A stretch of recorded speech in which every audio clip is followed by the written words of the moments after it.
Haleluya. Selamat pagi, selamat hari Minggu. Shalom. Shalom. Wajah-wajah yang ceria minggu ini. Terima kasih untuk kesempatan yang diberikan kepada hamba. Karena saat ini ya pendeta sedang ke California, ada pelayanan di gereja yang lain, di JKI juga di sana. Jadi saat ini Pastor Erwin dan keluarga ada di sana. Jadi untuk hari ini saya menggantikan. Jadi mohon doa dari semua kita yang ada agar apa yang Tuhan kehendaki untuk saya sampaikan dapat digenapi. Amin. Sekali lagi pagi ini kita mau merenungkan firman Tuhan yang berbicara tentang berbuat baik. Jadi perbuatan baik atau kebaikan. Kebaikan adalah sikap seseorang yang meneladani kehidupan Kristus dalam memperlakukan orang lain. Jadi kalau seperti saya menghadapi orang lain di dalam saya berbicara, bertindak atau apapun, sebagai orang Kristen, saya harus menteladani kehidupan Kristus. Sebab Kristus telah ada dulu, selagi dia masih hidup, dia memberikan teladan. Teladan Yesus yang paling kita ketahui adalah tentang kasih. Jadi Yesus ada di dunia ini mempelajarkan kepada kita tentang kasih. Sebab Bapa di dalam Yohanes 3 dikatakan, karena begitu besar kasih Bapa akan dunia ini, sehingga dia menyerahkan anaknya agar setiap orang yang percaya beroleh hidup kekal dan tidak binasa. Itu yang kasih dari Bapa. Yang mana Bapa dan anak adalah satu. Bapa yang membuat itu, tetapi Yesus yang menjalankannya. Jadi dengan matinya Yesus, itulah kasih yang terbesar dari Allah Bapa untuk kita. Sebelum Yesus datang ke dalam dunia ini, manusia itu hidup dari hukum. Ya, yang kita kenal dengan hukum Taurat. Segala sesuatu itu dilakukan dengan hukum, bukan dengan kasih. Jadi kalau saudara berbuat salah, ada hukumannya. Saudara berzina, dilempari batu. Nah, berbeda dengan zaman saat ini. Karena kasih karunia, kita dibedakan dengan zaman dahulu. Jadi pada waktu zaman sebelum Yesus, ya begitulah. Kita hidup di dalam hukum Taurat. Sebenarnya kita ini adalah orang-orang yang hidup di dalam dosa.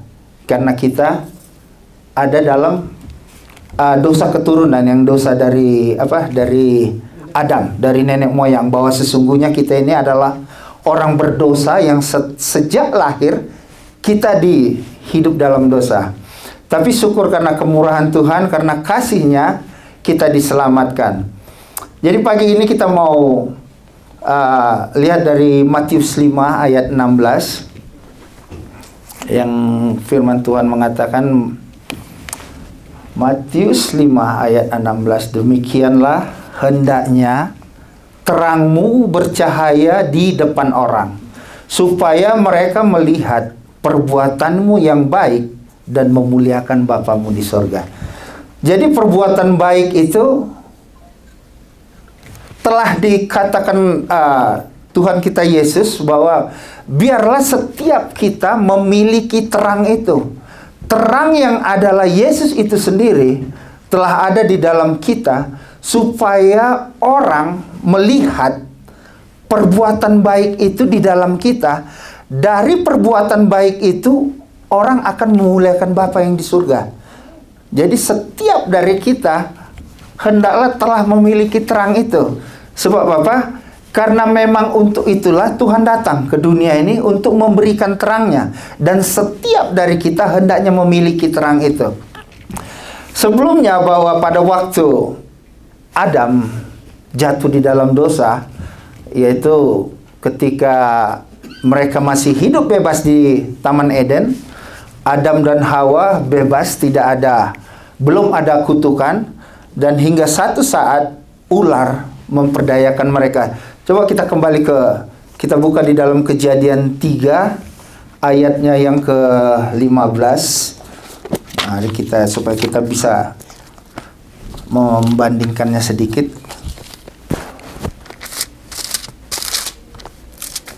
Kejadian 3 ayatnya yang ke-15. Sebelum kita baca dari ayat 13. Kemudian berfirmanlah Tuhan kepada perempuan itu, "Apakah yang telah kau perbuat ini?" Jawab perempuan itu, "Ular itu yang memperdayakan aku, maka aku makan." Lalu firman Tuhan Allah kepada ular itu, "Karena engkau berbuat demikian, terkutuklah engkau di antara segala ternak dan di antara segala binatang hutan.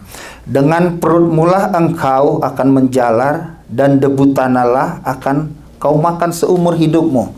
Ayat yang ke-15. "Aku akan mengadakan permusuhan antara engkau dan perempuan ini, antara keturunanmu dan keturunannya. Keturunannya akan meremukkan kepalamu, dan engkau akan meremukkan tumitnya." Jadi dari sejak semula, ketika kita telah jatuh di dalam dosa, dosa itu telah ada di dalam setiap kita ketika kita, walaupun kita baru lahir, karena dosa keturunan. Tetapi syukur kepada Tuhan yang mana Dia telah membuat satu keputusan bahwa kita akan kembali lagi kepada kasih-Nya yang mula-mula. Itulah Tuhan berjanji, karena begitu besarnya kasih-Nya, maka Ia memberikan anaknya. Jadi sejak manusia jatuh di dalam dosa, Tuhan Allah telah membuat satu pemisahan, satu pertikaian atau antara ular dan anak manusia. Makanya dikatakannya di sana ayat 15 tadi, keturunanmu dan keturunannya akan meremukkan kepalamu, dan engkau akan meremukkan tumitnya. Jadi keturunan perempuan itu akan meremukkan kepala ular itu. Jadi dengan datangnya Tuhan Yesus, itulah iblis dikalahkan. Sebab sebelumnya kita tidak bisa memecahkan kepala ular itu, karena kita tidak ada kuasa. Tapi setelah Tuhan Yesus datang, Tuhan memberikan kita kuasa. Apa yang kau ikat di bumi, akan terikat di surga. Apa yang kau lepaskan di bumi akan terlepas di surga. Demikianlah Tuhan memberikan kita kuasa. Jadi saat ini kita, orang-orang yang dikasihi, dapat menahan kuasa si jahat itu, meremukkan kepalanya. Dan firman Tuhan mengatakan bahwa ular itu akan meremukkan tumitmu. Maksudnya tumit ini adalah keseimbangan seseorang untuk berdiri, ya. Jadi kalau tumit ini remuk, kita nggak akan imbang berdiri. Demikian juga kita, ular itu akan senantiasa meremukkan tumit kita, sehingga kita tidak bisa berdiri teguh. Itulah sebabnya iblis selalu menghantam tumit manusia, maksudnya supaya kita tidak bisa berdiri teguh. Nah, demikian juga Tuhan katakan, anak perempuan ini akan menghancurkan kepalamu. Jadi anak perempuan itu yang dimaksud adalah Yesus yang telah turun. Dialah yang memberi kita kuasa untuk menghancurkan kepala ular itu.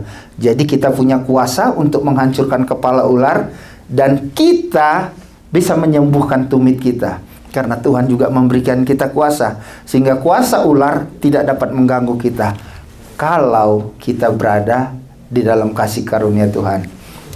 Di dalam untuk apa orang Kristen berbuat baik?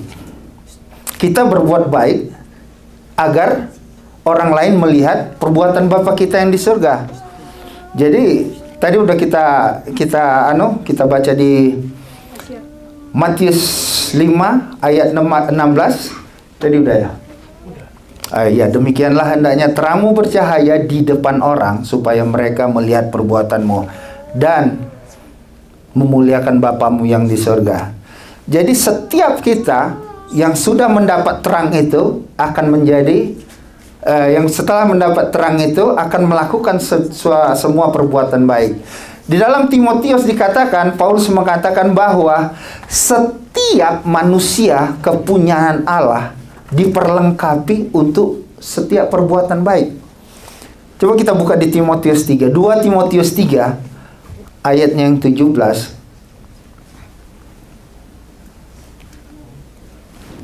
2 Timotius 3 ayat 17. Dengan demikian, tiap-tiap manusia kepunyaan Allah diperlengkapi untuk setiap perbuatan baik. Jadi kita yang percaya kepada Allah atau kita yang adalah kepunyaan Allah, Tuhan telah memperlengkapi setiap dari kita untuk apa? Untuk melakukan setiap perbuatan baik. Itu telah diperlengkapi di dalam hidup kita. Jadi kalau kita sebagai orang Kristen, sebagai percaya kepada Yesus, kalau kita tidak melakukan sesuatu perbuatan baik, nah itu yang diragukan. Karena apa?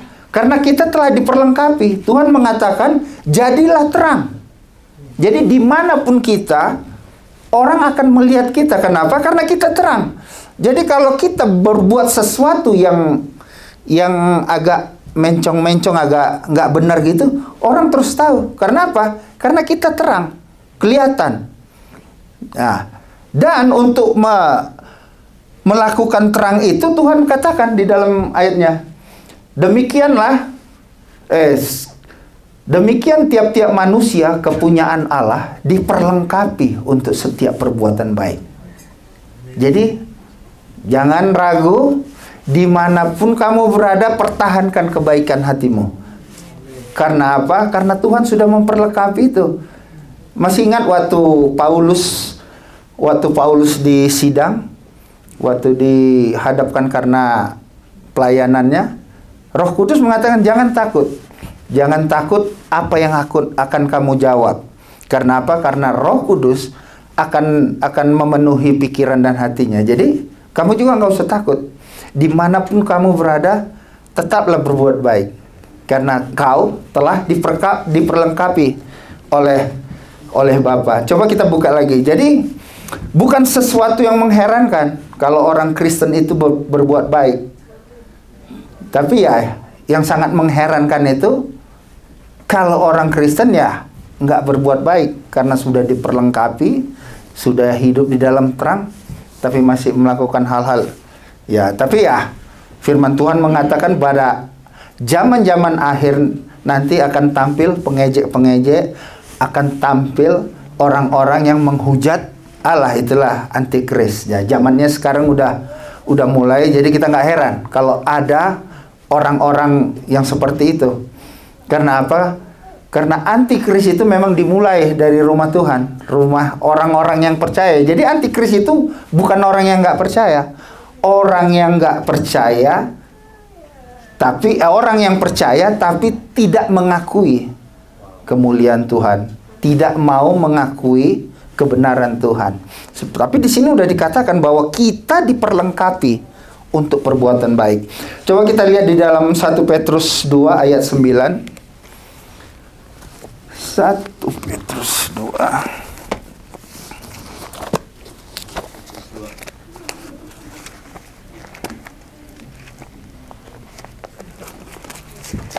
Wah, lebih cepat di sana. Demikian firman Tuhan. Tetapi kamulah bangsa yang terpilih, imamat yang rajani, bangsa yang kudus, umat kepunyaan Allah sendiri, supaya kamu memberitakan perbuatan-perbuatan yang besar dari Dia yang telah memanggil kamu keluar dari kegelapan kepada terangnya yang ajaib. Amin. Jadi setiap kita yang adalah kepunyaan Allah, kita ini adalah imamat yang rajani, umat pilihan Allah.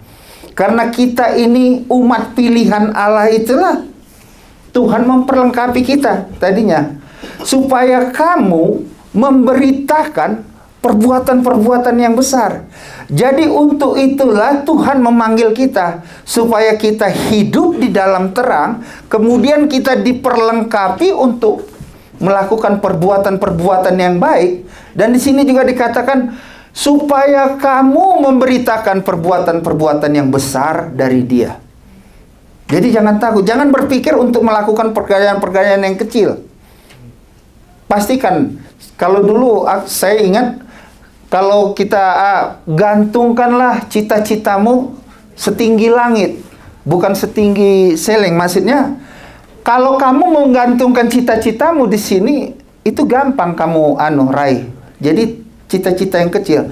Tetapi kalau kamu gantungkan cita-citamu di langit, kamu nggak akan bisa mencapai. Kamu butuh bantuan, yaitu bantuan Tuhan. Tuhan yang akan memampukan kamu untuk menggapai cita-citamu. Demikian juga firman Tuhan ini. Lakukanlah perkara-perkara yang besar tentang Dia. Besar dari Dia. Jadi perbuatan-perbuatan besar dari Tuhan itu, lakukanlah itu. Karena apa? Kamu telah diperlengkapi. Dan lagi kamu itu adalah anak terang. Kamu itu umat pilihan Tuhan. Imamat yang rajani. Umat kepunyaan Allah sendiri. Dan satu lagi hal yang paling penting, bahwa kita telah dipindahkan dari kegelapan kepada terangnya yang ajaib. Jadi tidak ada lagi kegelapan yang menguasai kita.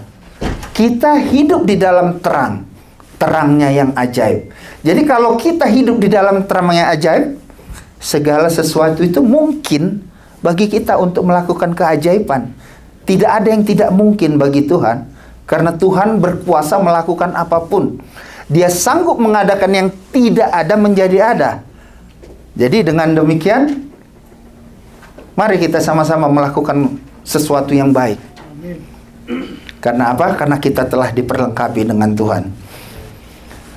Dalam Yakobus 4 ayat 17 dikatakan, jadi kalau kita sudah tahu melakukan sesuatu yang baik, lakukanlah itu. Sebab di Yakobus 4, kalau Alkitab yang baru, tempatnya agak berubah, beda. Atau memang kacamatanya yang lari. Yakobus 4, ayatnya yang ke-17. Jadi jika seorang tahu bagaimana ia harus berbuat baik, tetapi ia tidak melakukannya, ia berdosa. Amin. Jadi tadi saya sudah menyampaikan bahwa kita adalah orang-orang terang yang sudah diperlengkapi Tuhan untuk melakukan kebaikan. Sekarang ini kita udah tahu bahwa kita ini adalah umat pilihan Allah, imamat yang rajani. Tetapi kalau kita sudah tahu sesuatu yang baik dan kita tidak melakukannya, firman Tuhan mengatakan, tetapi tidak melakukannya, ia berdosa. Jadi hati-hati. Kalau kita sudah menerima terang, kalau kita sudah diperlengkapi, kalau kita sudah tahu sesuatu yang baik, tapi kita tidak melakukannya, firman Tuhan ya berdosa. Jadi berdosa itu bukan hanya melanggar sesuatu yang dilarang Tuhan. Tidak melakukan kebaikan pun, kalau Tuhan sudah perlengkapi, menjadi dosa. Amin, saudara? Amin. Ya, jadi mulai dari sekarang kita berhati-hati. Hiduplah di dalam terang. Sebab kalau kita hidup di dalam terang, Tuhan memperlengkapi. Firman Tuhan yang mengatakan, Tuhan perlengkapi diri kita dengan segala perbuatan yang baik. Jadi bagi kita hanya cukup melangkah, hidup di dalam kekudusan, maka Allah akan melakukan sisanya. Ya, di dalam kekristenan, bahwa kebaikan itu adalah menjadi satu gaya hidup. Kita membuat kebaikan bukan karena kita ingin orang, untuk orang lihat kita, wah, dia itu baik. Bukan. Tetapi menjadi satu gaya hidup. Kalau kita lihat sesuatu yang perlu ditolong, kita tolong. Karena Tuhan Yesus pun selama dia ada di dunia ini, dia telah meneladani kita dengan kerendahan hati. Dengan apa itu kerendahan hati? Apa yang kita mari kita buka lagi. Ini agak banyak sedikit ya. Matius 25. Kita kembali ke ada satu kisah yang saya percaya semua kita pasti sering membaca ini dan telah tahu dari Matius 25. Matius 25. Ayatnya, nah ini agak panjang nih, dari 31. Saya akan bacakannya untuk saudara-saudara ya. Pasti tahu ceritanya. Judulnya Penghakiman Terakhir. Apabila Anak Manusia datang dalam kemuliaannya dan semua malaikat bersama-sama dengan dia, maka ia akan bersemayam di atas tahta kemuliaannya. Lalu semua bangsa akan dikumpulkan di hadapannya dan ia akan memisahkan mereka seorang daripada seorang, sama seperti gembala memisahkan domba dari kambing.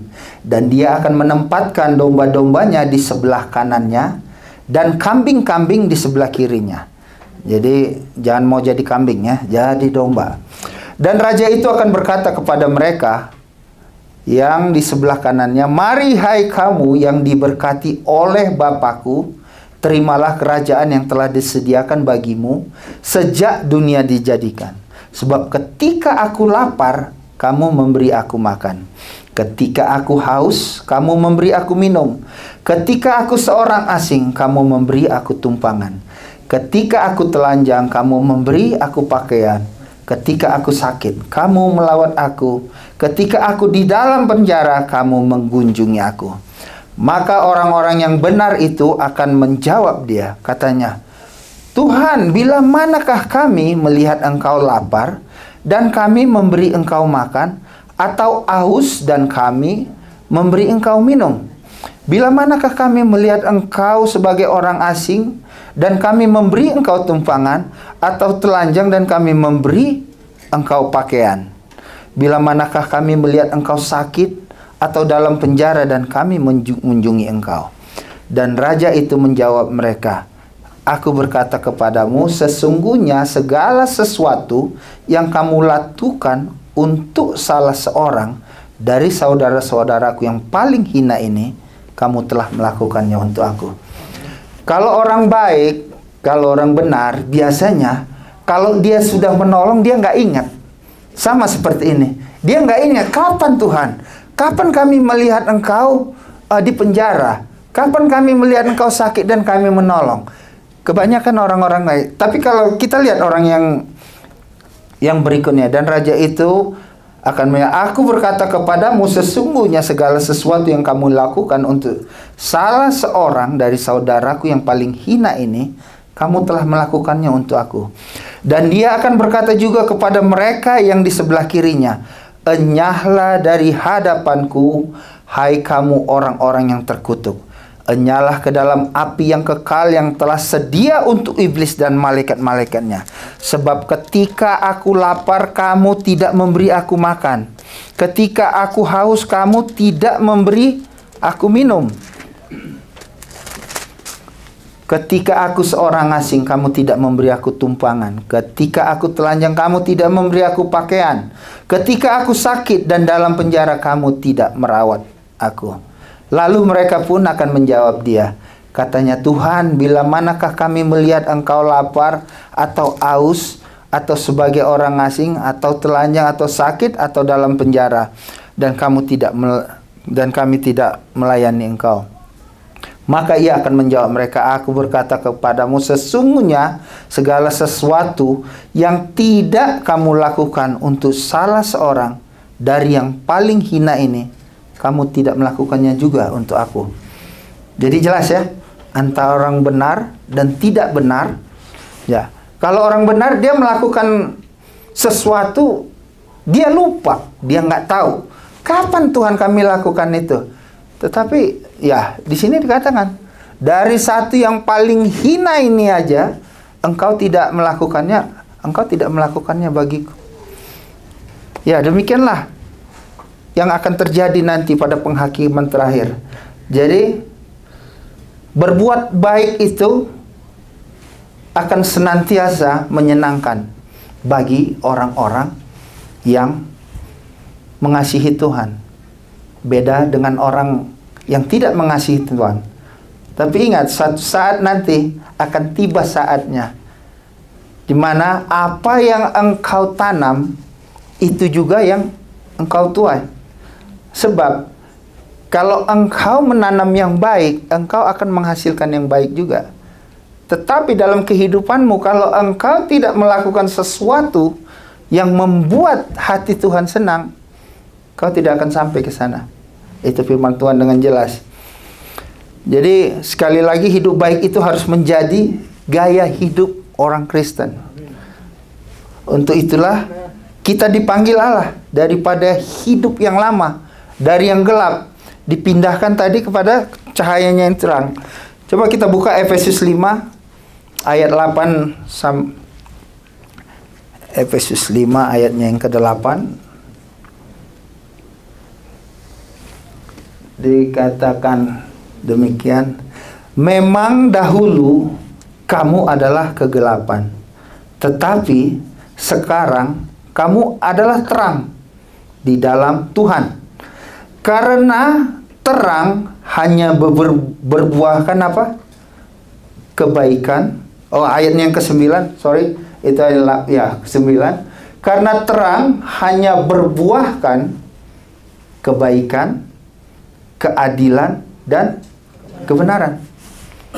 Jadi kalau kita tadi dikatakan bahwa kita adalah imamat yang rajani, yang Tuhan telah pindahkan kita dari kegelapan kepada terangnya ajaib, dan Tuhan memberikan terangnya itu hanya berbuahkan kebaikan, keadilan, dan kebenaran.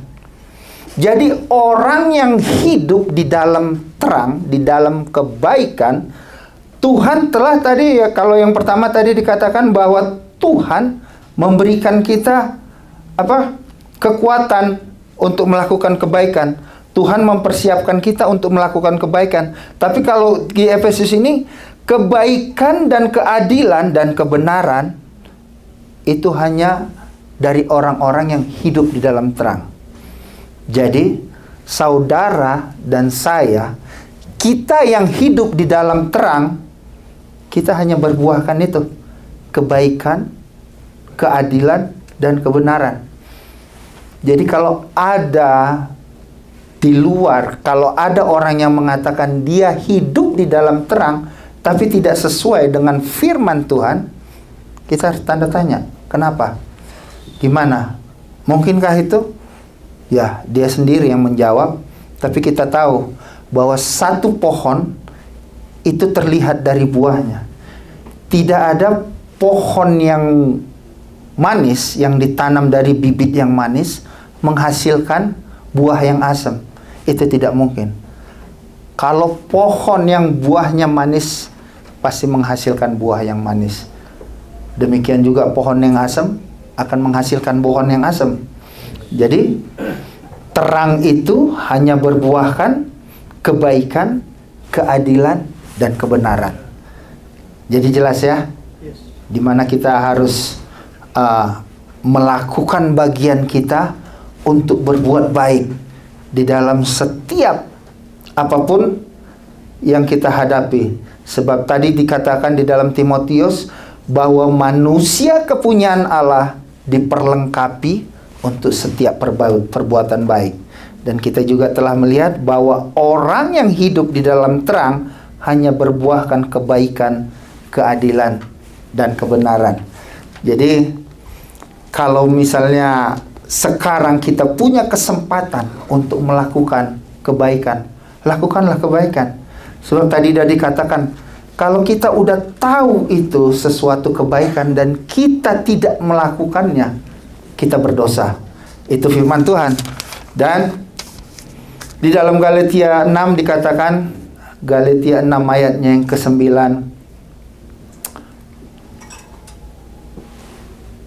janganlah kita jemu-jemu berbuat baik. Karena apabila sudah datang waktunya, kita akan menuai jika kita tidak menjadi lelah. Jangan jemu-jemu berbuat baik, karena perbuatan baik itu adalah perintah dari Tuhan. Kita bisa melakukan perbuatan baik karena Tuhan telah mengatakan bahwa Tuhan memperlengkapi kita untuk melakukan perbuatan baik. Jadi apabila sudah tiba waktunya, kita akan menuai. Jadi pada waktu kita melakukan kebaikan, nggak usah kita harapkan, aku mau tolong dia supaya dia nanti menolong aku. Enggak. Bantulah orang yang tidak bisa membalas. Kalau kita membantu orang yang bisa membalas kita, itu biasa, tolong menolong. Tetapi kalau kita membantu orang yang tidak bisa membalas apa yang kita bantu, Tuhan yang akan membalasnya nanti kepada kita. Jadi kalau manusia membalas kepada kita, itu sama aja kayak kita. Kemampuan dia, kemampuan kita nggak ada bedanya, beda-beda tipis. Tapi kalau Tuhan yang membalaskan, sekecil-kecilnya yang Tuhan lakukan itu udah sangat besar bagi kita. Jadi harapkan Tuhan. Jadi kalau kita mau bantu orang, bukan berarti kita udah lihat orang kaya dia jatuh kita diamin aja, salah juga. Tapi bukan dengan sengaja kita mau membantu orang karena dia itu kaya, karena dia itu berada, atau enggak. Jadi kepada setiap orang kita akan menuai jika kita tidak menjadi lemah. Apa yang maksudnya menjadi lemah? Jangan menjemu-jemu, tetap hidup di dalam Tuhan. Sebab apalah artinya Tuhan memberkati kita kalau kita akhirnya hidup di luar covering dari kemurahan Tuhan. Kalau setelah sekian lama kita mengikuti Yesus, kita lakukan segala perintah Tuhan, tetapi pada akhirnya kita murtad, kita meninggalkan Tuhan, ya sia-sia. Di ayat yang ke-10 dikatakan, berikutnya sama yang Galatia 6 ayat 10. Karena itu, selama masih ada kesempatan bagi kita, marilah kita berbuat baik kepada semua orang, tetapi terutama kepada kawan-kawan kita seiman. Jadi yang terutama itu orang-orang yang kita kenal dulu. Kalau dia butuh bantuan, nggak usah kita tanya, kamu butuh apa? Harapkan dari Tuhan yang membalas kita selagi masih ada kesempatan bagi kita. Kalau tadi kita udah mendengar, kalau kita tadi sudah melihat bahwa segala sesuatunya itu Tuhan melengkapi untuk orang-orang yang hidup di dalam terang. Jadi sekarang ayat penutup. Ya. Di dalam Roma 8 ayat 28 dikatakan,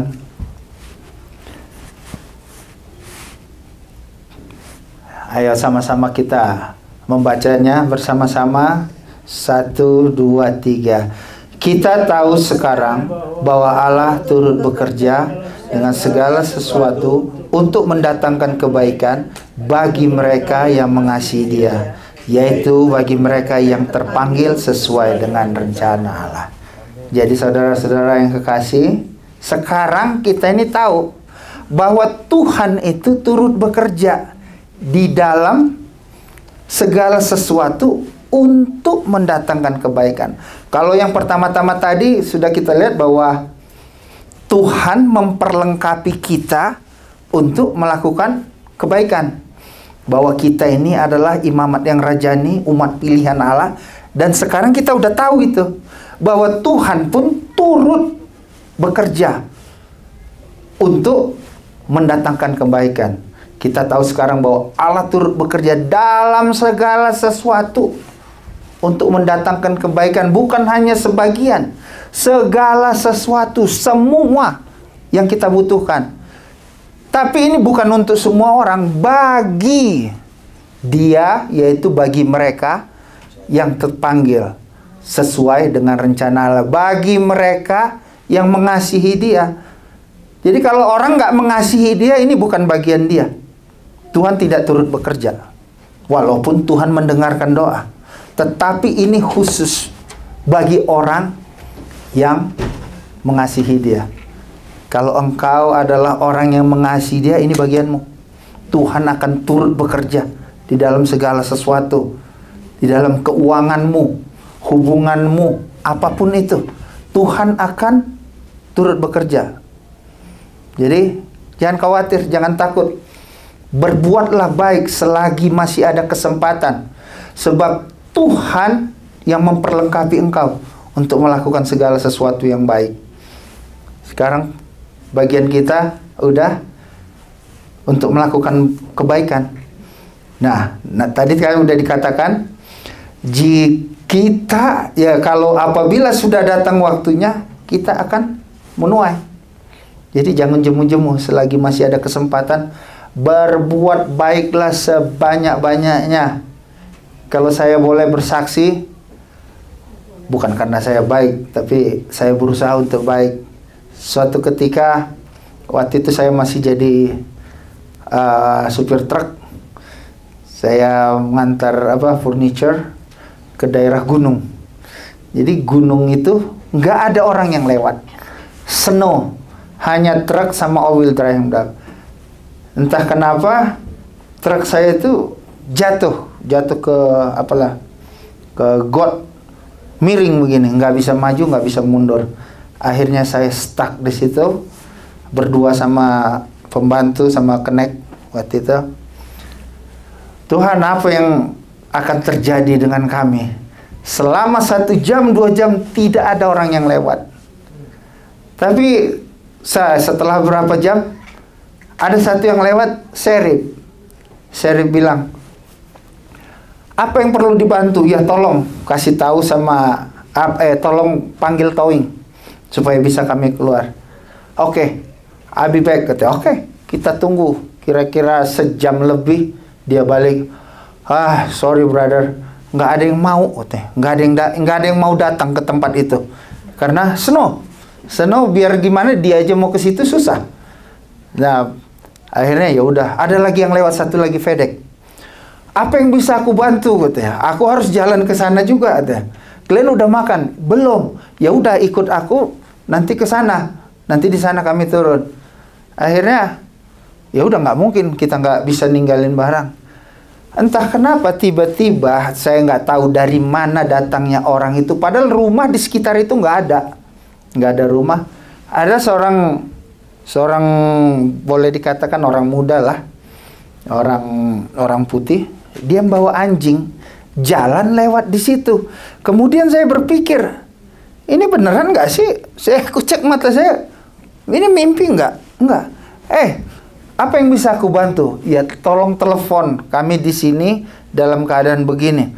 Oke, akhirnya dia teleponlah teman-teman supaya tahu kami dalam keadaan nggak bisa jalan. Kemudian sejam kemudian setelah dia mengatakan itu, dia pergi. Kira-kira sejam kemudian dia balik lagi membawa mobilnya, mobil pickup.